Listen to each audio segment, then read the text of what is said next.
안녕하세요, 군사돋보기입니다. 오늘은 여러분께 우크라이나 전장에 관련된 아주 통쾌한 소식을 전해드리게 되었습니다. 지난 시간에 말씀드린 것처럼 20여 개 이상의 우크라이나군 기계와 여단이 남부 헤르손 전선에 나타난 결과 러시아군의 방어선을 단숨에 무너뜨리고 파격적인 진격을 계속하고 있다는 소식인데요. 역시나 소규모 공세에 불과했던 지난 헤르손 공세와 사실상 그동안 복수의 칼날을 갈아오며 러시아군 전체를 무너뜨리기 위해 준비된 우크라이나군의 이번 공세는 차원이 달랐습니다.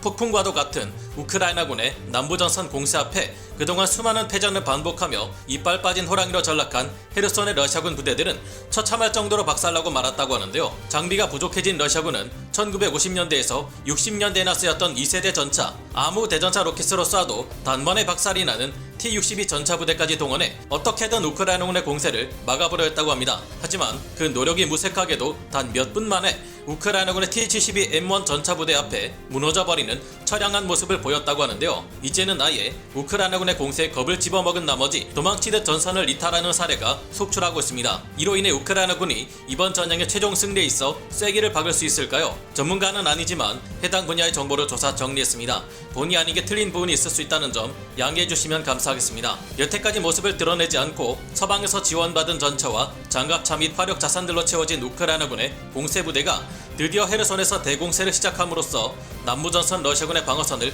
말 그대로 무너뜨리고 있습니다. 순식간에 자신들의 방어선이 무너져 내리는 것을 두 눈으로 목격한 러시아군 부대들은 전술상 후퇴 수준을 넘어 아예 전투를 포기하고 도망치는 상황에 이르고 있는데요. 현지 시각 5월 31일 전해져 오는 우크라이나 전쟁 오신트 정보 여러 곳에서 대대적으로 우크라이나군의 승전보를 알리고 있습니다. 우크라이나군은 지난 5월 29일부터 남부전선을 향해 대공세를 가하고 있으며 이로 인해 러시아군의 방어선이 너무 빠르게 무너져 내리고 있는데요. 오죽하면 공세에서 수비로 돌아선 러시아군의 수비 병력들이 전투를 포기한 채 전장을 이탈해 도망치고 있을 정도입니다. 남부 전선에 가해지는 우크라이나군의 공세는 역시나 헤르손의 러시아군부터 강타하며 시작되었습니다. 우크라이나군은 대규모 공세를 나서기에 앞서 헤르손에 인접한 루퍼리브를 시작으로 북동쪽 크리프리에 인접한 강변 도시 노보보론초카이르는 무려 160km 폭의 전선을 형성하며 최소 20여 개 이상의 여단 5만 명에서 6만 명에 이를 것으로 추정되는 병력을 배치했습니다.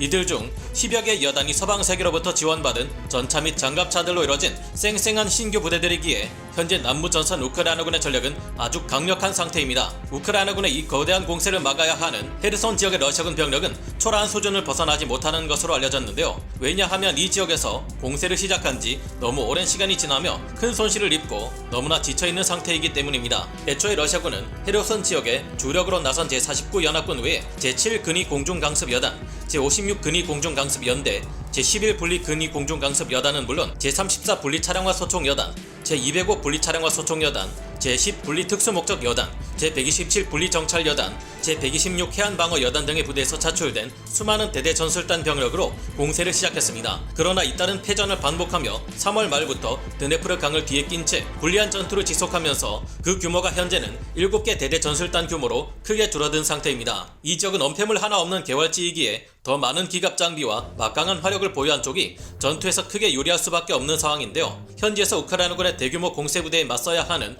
러시아군 부대 사이에서는 사실상 방어전을 수행하는 것이 불가능하다는 주장이 급속도로 퍼져나가며 러시아군의 사기가 크게 떨어지고 있다고 합니다. 헤르손 지역에서도 러시아군이 반드시 지켜내야 하는 곳이 있죠. 헤르손에서 동쪽으로는 멜리토폴로 이어지고 남쪽으로는 크림반도로 직행하는 노바카호프카 지역입니다. 헤르손에서 드네프르 강 이남 지역으로 이어지는 교량은 2개가 있고 이 중 헤르손 대교는 러시아군이 끊어버려 우크라이나군의 진격을 막을 수 있습니다. 하지만 나머지 노바카호프카 다리의 경우 크림반도에 필요한 90%의 전력과 식수를 공급하는 수력발전소가 있기 때문에 러시아가 크림반도를 버리지 않는 이상 끊어버릴 수 없죠. 그래서 러시아는 이 지역을 어떻게든 지키기 위해 자포리자 방면에서 긴급히 공수해온 1950년대 전차 T-62 전차들까지 배치했다고 합니다. 반면 우크라이나는 루마니아에서 지원된 T-72M1 전차 부대들을 동원해 러시아군의 T-62 전차 부대를 처참히 박살내버렸다고 합니다. 현재 러시아군의 사정상 그나마 T-62 전차를 동원하는 것은 현실적인 판단인 것으로 여겨지지만 역시나 예상대로 2세대 전차인 T-62 전차로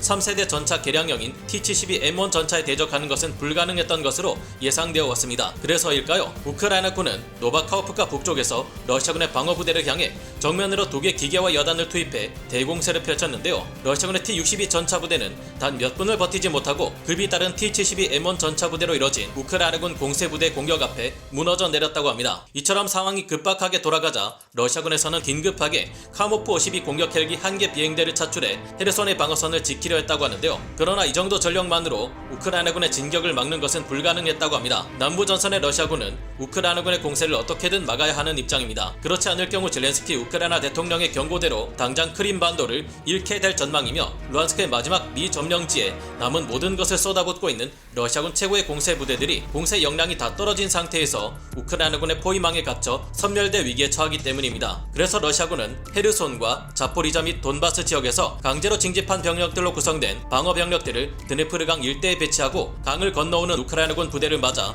최고의 방어전을 벌일 계획인데요. 그러나 현재 상황상 더 이상의 징집이 쉽지 않은 상황이고 병력이 모인다 해도 이들을 위한 장비가 너무 부족한 상황인 반면 우크라이나군 장비의 질과 숫자는 압도적인 수준입니다. 헤르손의 러시아군 병력은 7개의 대대 전술단 병력 중 2개 대대 전술단만이 예비로 남아있고 5개 대대 전술단이 우크라이나군의 반격을 막기 위해 나섰지만 역부족인 상태라고 하는데요. 헤르손 전역에는 많은 우크라이나군 부대들이 투입되어 공세를 진행 중이며 이 속도가 상당히 빠른 것으로 보여 이 영상을 여러분이 보실 때쯤이면 이미 남부 전선의 상당 부분을 우크라이나군이 탈환한 상태일 수도 있겠습니다. 우크라이나군 부대 중에서도 제15기계화 여단의 경우 스니후리브카의 공세를 가하며 헤르손의 러시아군을 남부 지역과 북부 지역 2개 세력으로 분리시키고 남부 전선의 교통 거점을 장악하려는 움직임을 보이고 있는데요. 남부 전선에서 이처럼 우크라이나군의 공세가 제대로 먹혀들고 있으며 돈바스 북부 지역인 하르키오에서의 공세 또한 성공적인 것으로 전해지고 있습니다. 이 지역에서도 러시아군의 방어선은 우크라이나군의 공세부대를 막아낼 수 있을 만큼 견고하지 못한 것으로 보이며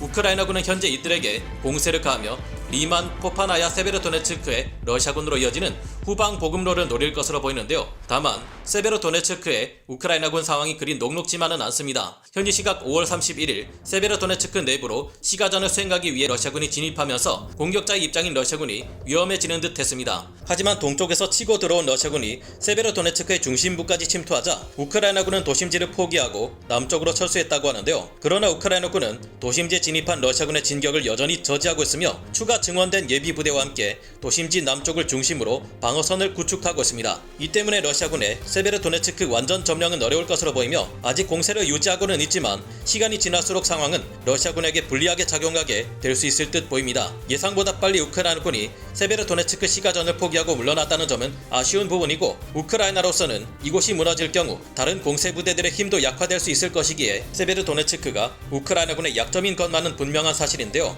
그런 만큼 서방에서 지원된 화력 지원 체계들의 도움으로 모루 역할을 하며 끝까지 버텨야 할 세베르도네츠크에 좀 더 많은 예비부대가 증원되어 유리한 시가전을 통해 러시아군의 마지막 공세를 좌절시킬 수 있기를 바라게 됩니다. 여러분의 생각은 어떠신가요? 오늘 군사 돋보기 여기서 마치고요. 다음 시간에 다시 돌아오겠습니다. 감사합니다. 영상을 재밌게 보셨다면 구독, 좋아요, 알림 설정 부탁드리겠습니다.